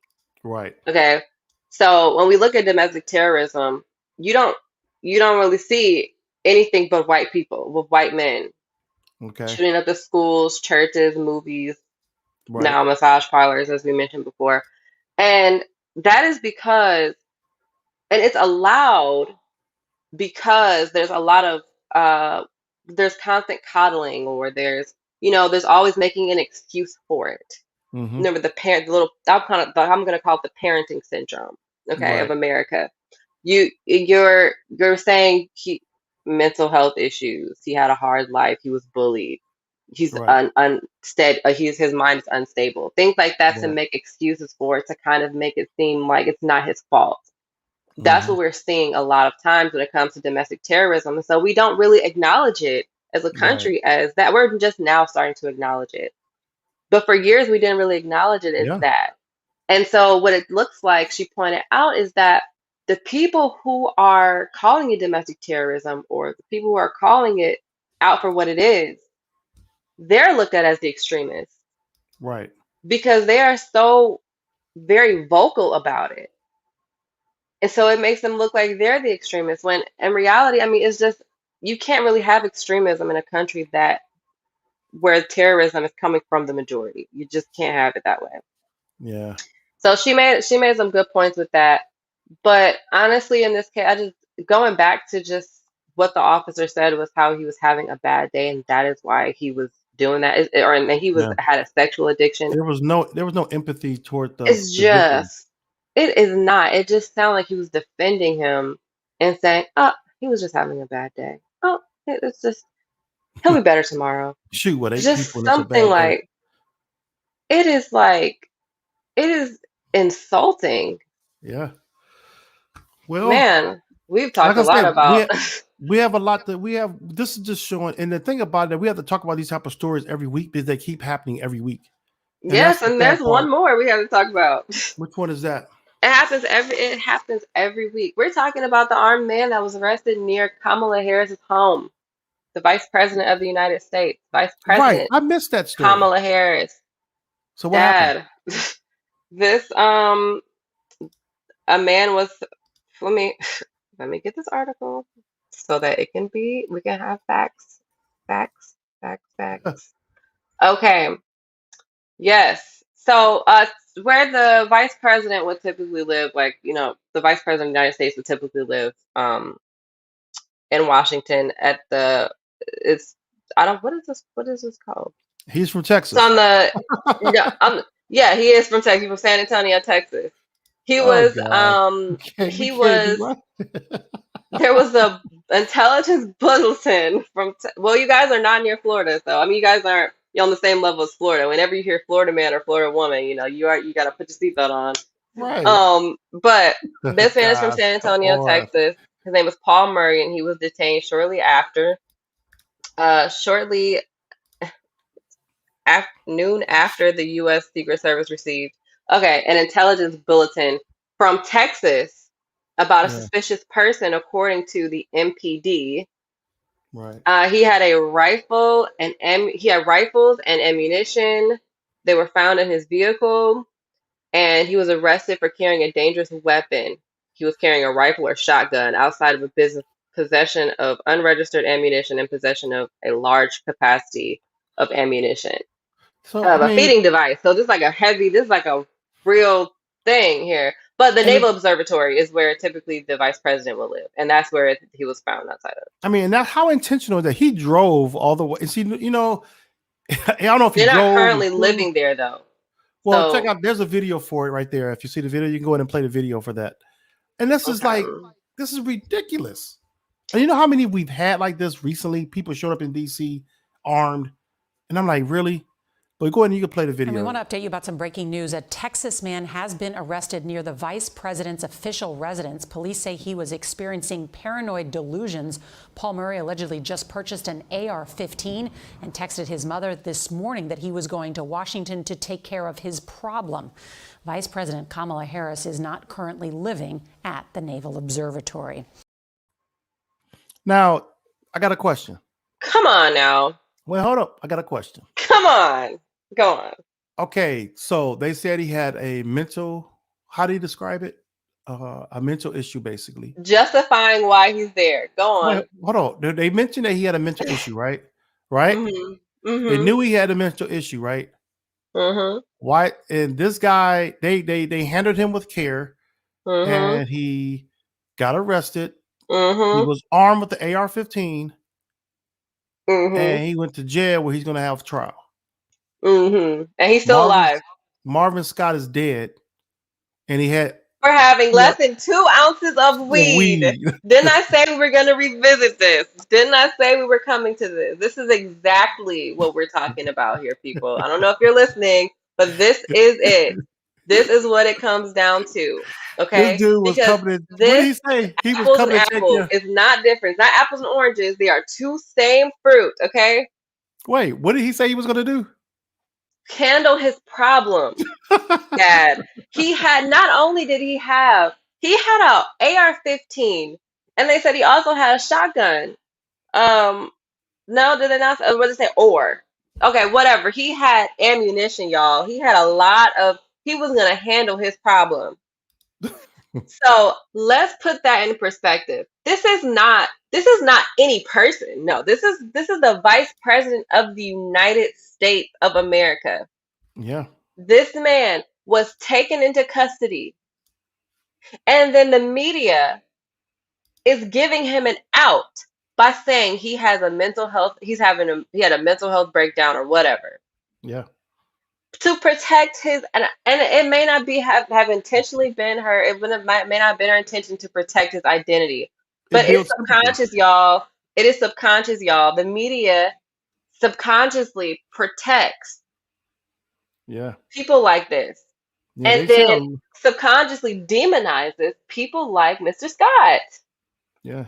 He had 113 rounds of unregistered ammunition and 5 30-round Wow. magazines. That's a lot of Wow, it's ammo. amazing. It's amazing. Yeah. It's incredible. Yeah. I mean, I can't think of another word, but like just unbelievable. Just like my mind is not even blown. I'm not even surprised. I'm not None. surprised. I'm just amazed. That's all. Yeah. Yeah. I mean, This it's is just it's incredible. and like I mean, you gave a good example. You said they basically showed him sympathy it is by the saying it was a same. mental. But for you to say, I'm coming to DC, I'm going to DC to handle my problem, two things for there happened. You He was admitted letting to. he admitted to, Sorry. but he let his mom know what he was going to do. What is his mom going to do? She's going to call the authorities. Mhm. He knew two things were going to happen. Either he was willing to die by, what do you call it? Voluntary suicide or whatever. What do they call it Mhm. when you know you're going to get shot by the cops? Maybe he wanted that. I don't know. But why would he call her to let him know that he was going to do this? He was going to do something that wasn't good. Why would you let somebody know? Um, Why not just show up and do it? That means you wanted somebody to know that you were doing this, that you were you looking. It's wanted it to almost be televised. You wanted to be attention drawn to it. attention drawn to it, but also it's almost like it's a cry for help at the same time. Nope, I'm not gonna call a cry for help. I'm No, not no, gonna no. make It's any the type it's of no. situation It's for this the man to get any no, type of no. empathy. He's thinking ahead. He's A thinking cry for ahead. help. He's What thinking ahead. He's thinking because what did you just say happened? What did you just say happened? he They gave wanted? him sympathy because they said it was a mental health breakdown. Oh, you mean like He he knew that it was gonna come out like that? he called it out first. I just, it's just, you know That's what? crazy. It's almost like that's the It's secret MO it's now. infuriating. It makes you boil from the inside because in I the don't know if same week you have these are three events in the same week. wait, is that the Three. no what I'm Two saying of them were going to be domestic terrorists. One of them was domestic terrorist. One was going to be a domestic terrorist. And one was simply having an anxiety attack, probably inside of a jail cell. He's already detained, less than 2 ounces of weed, should not have been arrested in the first place. Dead. Lamar, three different. This is in the same week, y'all. so that's what I'm saying. I don't know if it's the code word now is to let people think you're having a mental breakdown and This to is try to do something of a crazy. terrorist act, but that's Maybe what they it are is. having those conversations. You guys remember, if you're gonna go out and do something, remember to say you're having let somebody know that you're not stable in the mind first, Right. so that you can have an out. But Well, let's switch to I the have, we're gonna switch lanes right quick so we can whew, keep it moving because I we can go all just, day on this. There's a couple of stories I I'm do want sorry, to I address. just, whew, go on.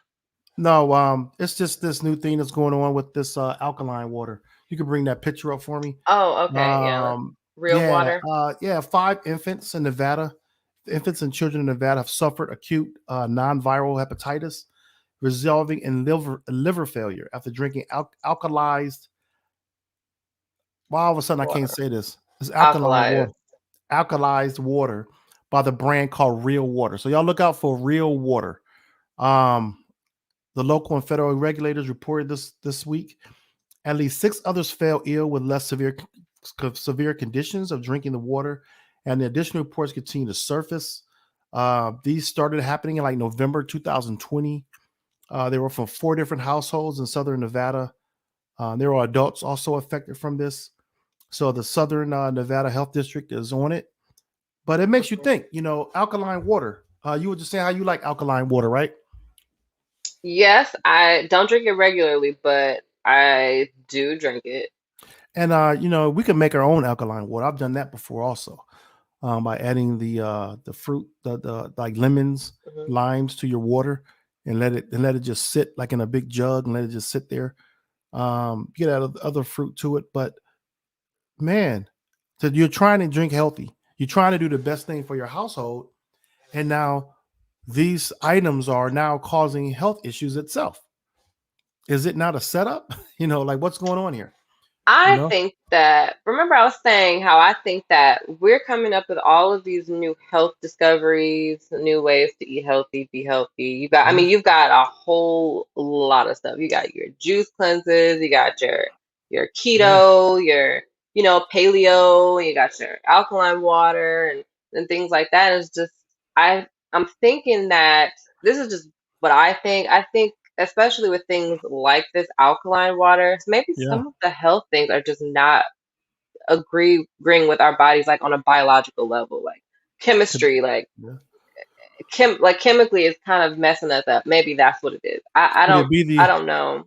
could it be all the bad foods that we've eaten over the years that have changed some things in our bodies to tolerate what's naturally supposed to be good for our bodies? Is that possible?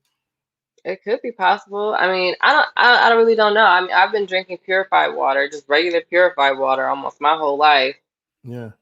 and I've been Yeah, I know. fine. I know. You're the water. If it's I'm not bottled water, you're not drinking it. Listen, if it's not purified bottled water, it can't be spring water. I don't particularly like the taste of spring water. Don't give me no Ice Yeah. Mountain. I don't like it. It tastes like spit. I am very particular about the water that I drink.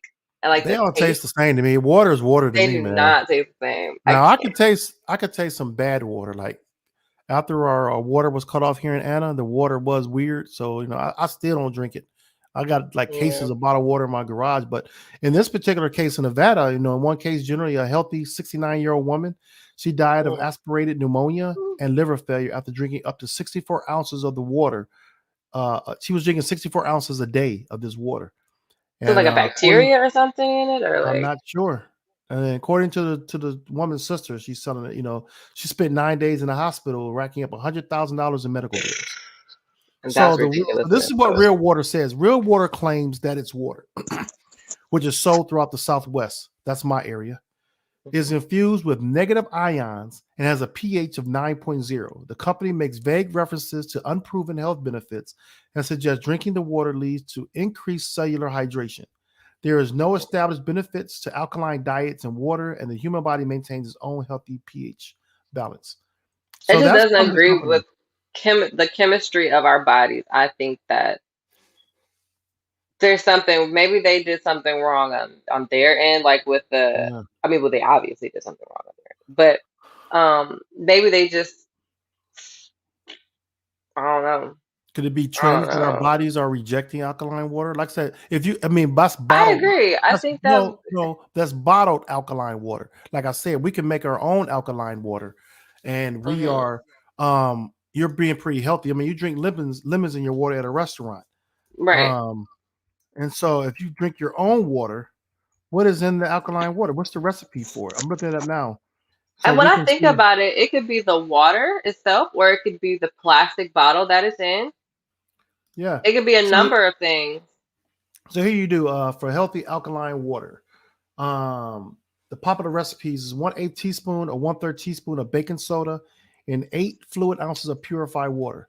Stir and shake the mixture thoroughly so that the baking soda comes completely dissolved, and you got your alkaline for ready drinking. So me at night before I go to bed at night, every night I get me like the same 8 teaspoon of baking soda, and I Hmm. pour maybe a little more than I put like maybe a eighth of a cup of um Bragg's apple cider vinegar, and I add water to it. If I let the baking soda and the vinegar bubble up first, completely dissolve and bubble up, then I add my water in, and I drink that every night. It helps with acid reflux. It's good for your body. It's feel refreshing. It helps your digestive Hmm. system. I do that every night. Now you could also add lemons to your alkaline water, which is something that I would do with a big jug. Like I'll have this water filters thing in my refrigerator. It's a big jug, and I'll fill it up and I add Hmm. lemons to it and limes. Sometimes you can put cilantro or parsley in it that'll like help the metals in your body. But Hmm. if you don't want to use the baking soda, fresh lemon added to your drinking water will also eventually make your purified drinking water alkaline. Once you drink the acidic lemon water, you will become alkaline as your body reacts to the lemons and the lemon, what do they call it? Anions? Oh, anions during the Hmm. digestive process. So that's the same thing I do with the apple cider vinegar.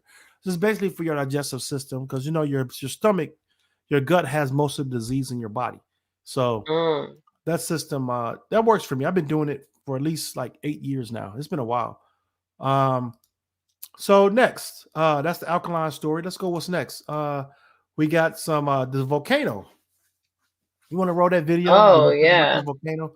Talk about this volcano when we go ahead and let's roll the video first. Uh-oh. Sorry. Oop, I almost exited out. No, I don't want to do that. Let's see here. Yeah. All right. Pulling. Wait, what? Okay, here it is. Okay.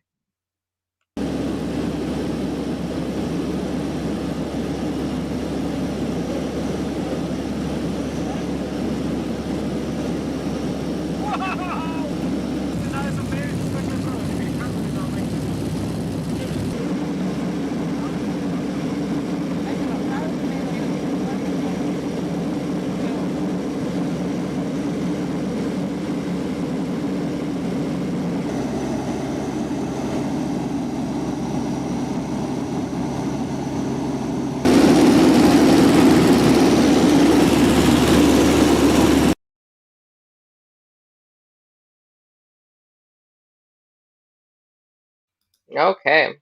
Can you imagine that? No. Man, So that's apparently this volcano has been dormant for a long time. yeah, that's in Iceland. And so, what will cause an Iceland dormant volcano to erupt? Well, some obvious answers, but but let me look through this. I'm looking that at this that article now. that controversial statement, right? All right. I was gonna say it, but I don't know if I should. So it's just such a touchy topic. Yeah, it's not true though, right? It's not true. It's totally not true because It's why would surely a not true. volcano erupt in the middle of Iceland?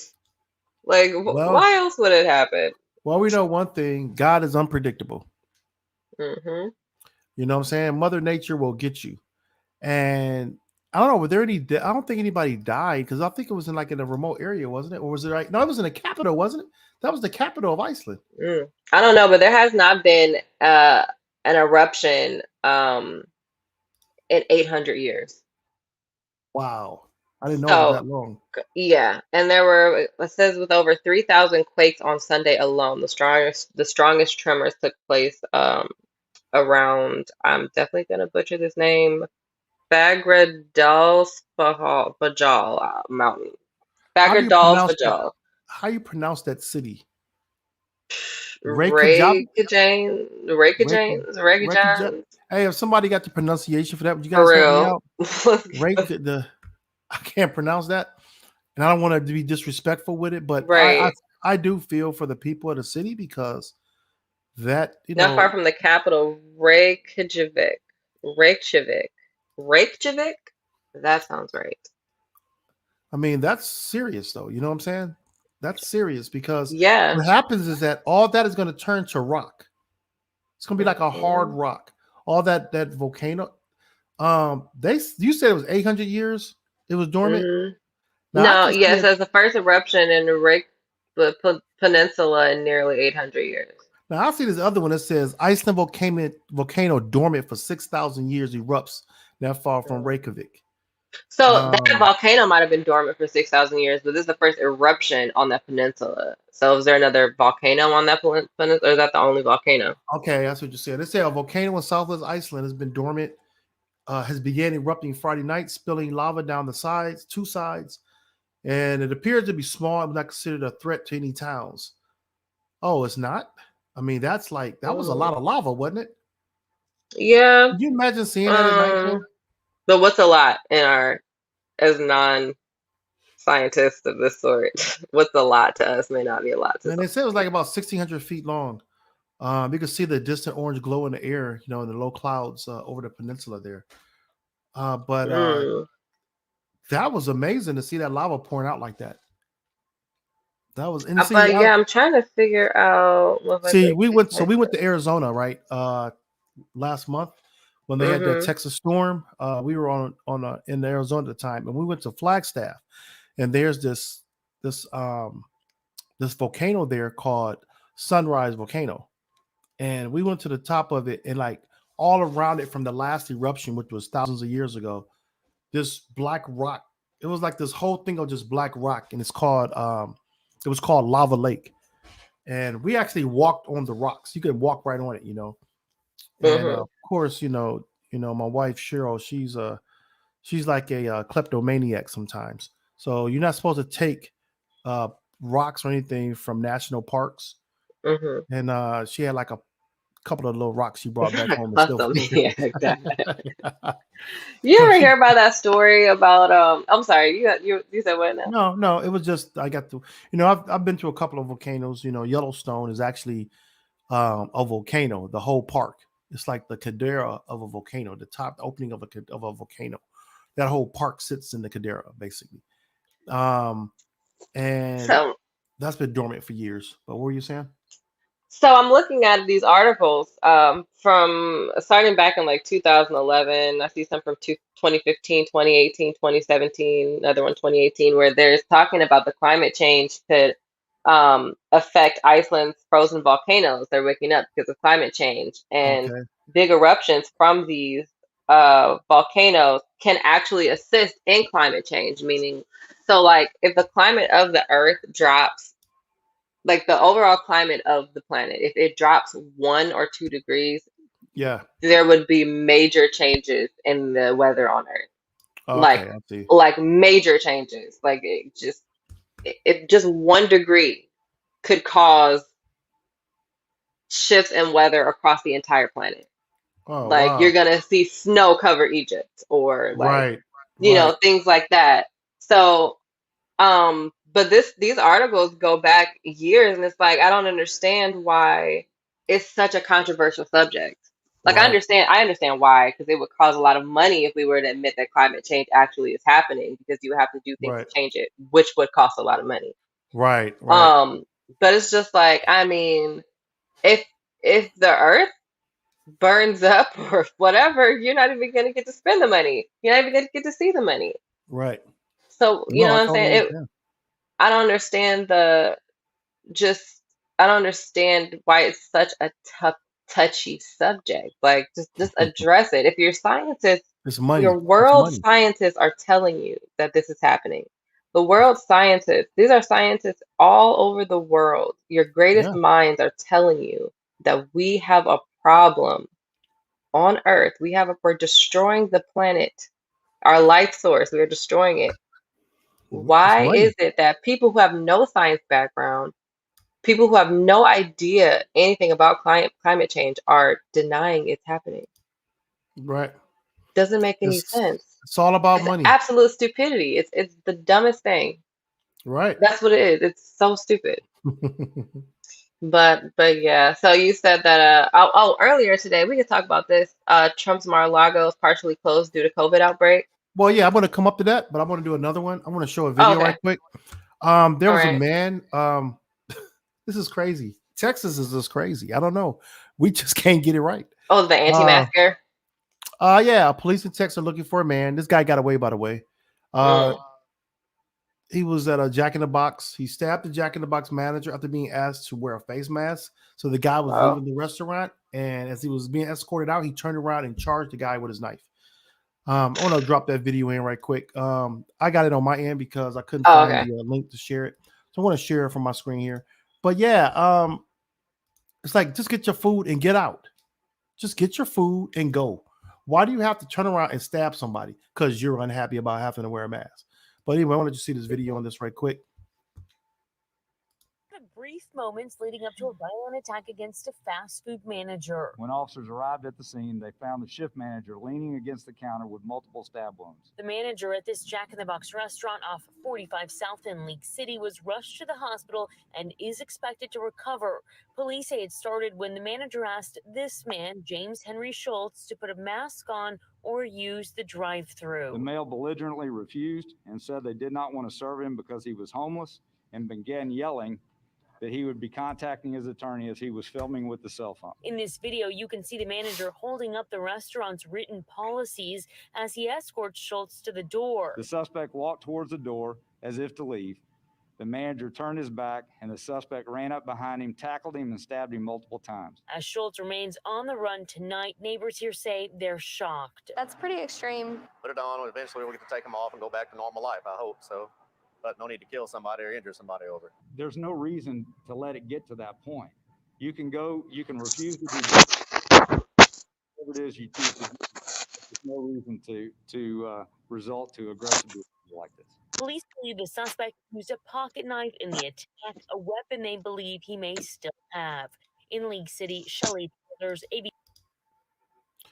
So Yeah. that wasn't necessary. That's You know what I'm crazy. saying? It's not necessary to do Yeah, these that. anti-maskers are out of control. I mean, that was Okay. totally like uncalled for. Get your food and you just get out. You know what I'm saying? But yeah, you were mentioning about Mar-a-Lago. Yeah, some staff workers there have been they actually got like it's partially open now because of COVID. I'm not sure how many people, I got to read on that, how many people were contracted with COVID. But they said several staff workers. So what do you think about all the states dropping their mask orders and reopening everything? I hear in Cleveland they're supposed to be trying to shorten the 6-foot social distancing limit, the limit to 3 feet. I did hear that. I think a couple of states are doing. I heard So that yesterday. I mean, why are we jumping the gun? Like, I don't understand. It seems like we take a few steps forward and then they just get all excited and just excited. I gotta get outside, gotta get everybody back going, Yeah. and then we just fall 100 steps back, and it's just you do the same. If you do the same thing over and over again, expect a different Yeah. result. That is insanity. That the definition of Yeah. insanity. So I mean, like if you I think remember Einstein said that. if you remember the Texas traffic before COVID, how bad the traffic was here. Like during COVID, the traffic wasn't bad at all. There wasn't a lot of people on the streets. But this week, man, and last week, it's been crazy. I mean, bumper to bumper, like ridiculous Dallas traffic. Like it's like more. It's like the traffic is more than it was before COVID. It seems like now. And every place you go is packed and crowded. Every Oh, restaurant, because you guys don't have to wear masks anymore. right? They took But the you mask do. Do you mandate still away. wear them when you go out? I wear mine. Do you still I wear see? Do you still see people wearing them? some people. Oh, I mean, more people are wearing them than I expected. Yes. Okay. I thought everybody would just take them off, but then there are those that don't. You know, it just depends on where you go. Restaurants, of course, I just do takeout, or I do like yesterday. I had Cracker Barrel, I think it was. We went and got some food from Cracker Barrel, and everyone had a mask going in there that I saw in that front store part because I just did a pickup. But most of the time, I just do if I go get food out, I just do the curbside pickup. I don't even want to go in there, but but you see them. Every restaurant is packed. It's like totally packed. I mean, it's no parking spaces. You drive through. It's just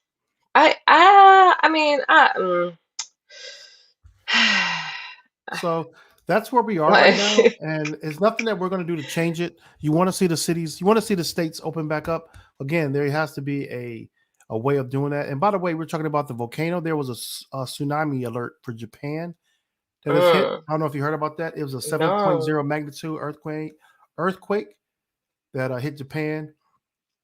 Devastating. It's devastating. What did they say? The 2011. What are they saying? Hold on. What are they saying there?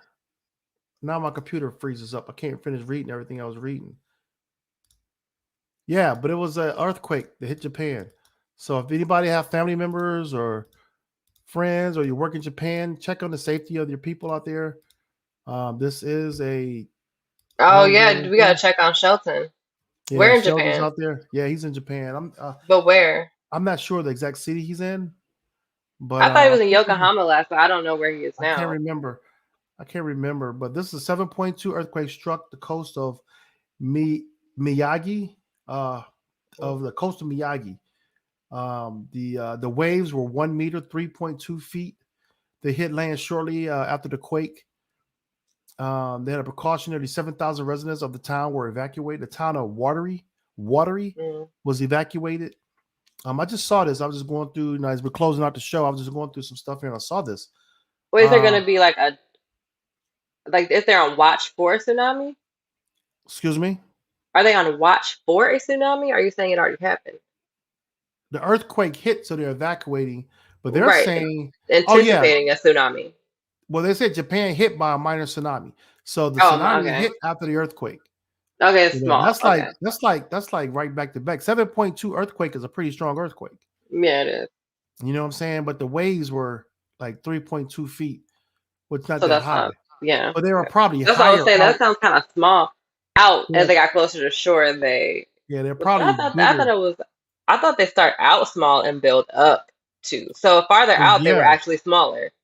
So Well, farther out, no. they were smaller and Well, built. actually, the waves can be pretty big, and they stay big coming into land a lot of times. For what I understand, Oh, I thought I'm it not was a a lot of tsunami little expert. waves that I took a geography class not too long ago. But I'm Yeah, thinking that so little this waves marked build up to this big wave they gather and then they. well, this was their first earthquake since 2011. That was a 9.0 magnitude earthquake. Um, Yeah, I remember so that. yeah, so that was a triple disaster at that time. You know, because it was There's right in movies about that. it was near a nuclear plant when that happened. You know, so that was like a lot of threat going on out there. So yeah, I'm glad that Yeah, we don't deal with earthquakes much in our country. I mean, I guess we have a lot of tremors here, but we got yeah, tornadoes though. yeah, I was we in a had a tornado last week. I don't know yeah. if I I heard that told you that. you didn't tell me. I'm sorry. Yeah, how you not tell me that? I know. I don't know. I thought I told you. I told grandma. I don't. So here's what happened. Um. Okay. A few weeks ago, actually, we had a routine tornado thing going on. Yeah, Like they do every week they do it at 12 o'clock on like a Wednesday or yeah, I'm sorry, like a Tuesday. And so they accidentally sent out a tornado warning with that. okay, And it was sunny outside, like just like it is now. It's very sunny outside. yeah, I was like, I mean, I panicked, of course, not thinking logically like, Bria, there's clearly not a tornado. But I got mm, the warning. I snatched the girls up and I went and put us in the bathroom downstairs, okay? right, Because I'm not playing around with no tornado. So, this time, they said, okay, it was not supposed to go out. It was just a routine. Like, don't worry about that right, thing. So, this time though, we're laying in the bed. hmm I'm trying to get the girl down for a nap, and the sky gets really dark, oh wow, like really dark. I'm just like, what time is it? What time is it? It's like 2 o'clock. wow, Or no, it's like 4. It's like 4 in the afternoon. Why right, could I possibly be getting dark? But whatever. My mind, I'm just like, whatever. So I hear the tornado thing go off. right, I'm like, okay, it's Thursday. Okay, it shouldn't be doing a routine thing. The sky is dark, but my mind is trying to avoid any possibility of this being a tornado. mm-hmm. Then my phone goes off, and the warning is like, take cover now, tornado warning. What? Tornado spotted 5 miles away from Belton. Going 15 miles per hour, which is actually really slow, but Right, still enough for me to like freak out because all I saw was warning, take cover now. So I'm right, like, right, get the girls. I come downstairs. We go into the bathroom on the first floor. We live in a townhome, so right, really there's just no safe place really to hide. So I'm right, assuming that when they built the building, when they built the houses over here, they took into consideration we're in the middle of a bunch of flat land where a tornado could hit anytime. Literally, there's flat land everywhere coming out hmm and going to the left. So right, there's a lot of farms. So tornadoes, I mean, it's not uncommon for tornadoes to happen, especially this time of year. So then, I mean, it just starts thundering. The clouds, you can see the direction in the sky in which the clouds are going. right. And they were like swirling about. It was very scary. That was Thursday, Um, right? Wasn't it Thursday? I think that was the When? Thursday, like last week. Oh, last week because we had storms that come through here this week, and I thought it might have been the same storms that came your way in Kansas City. I Um, don't know, but that it's thing just went. It was severe weather. multiple tornadoes, so it was Yeah, more than one. right. Um, that was So I'm too glad you guys are much. safe, and Yeah, I'm glad that it wasn't bad. But yeah, tornadoes are dangerous, and I we do almost have a packed my lot of bags and came back to Cleveland. them. So we got a lot of things coming on this week. I Yeah. want to let everybody know. Actually, coming up tomorrow, You can catch us with I think it's at 3 p.m. Central Time. We're going to Mhm. have Phaedra Williams. She's going to be on. She is a makeup. We were talking about makeup earlier, mentioning about nails and everything, but Mm. she has her own line of lip gloss and beauty products. So Nice. she actually went to high school with me, and Oh, wow.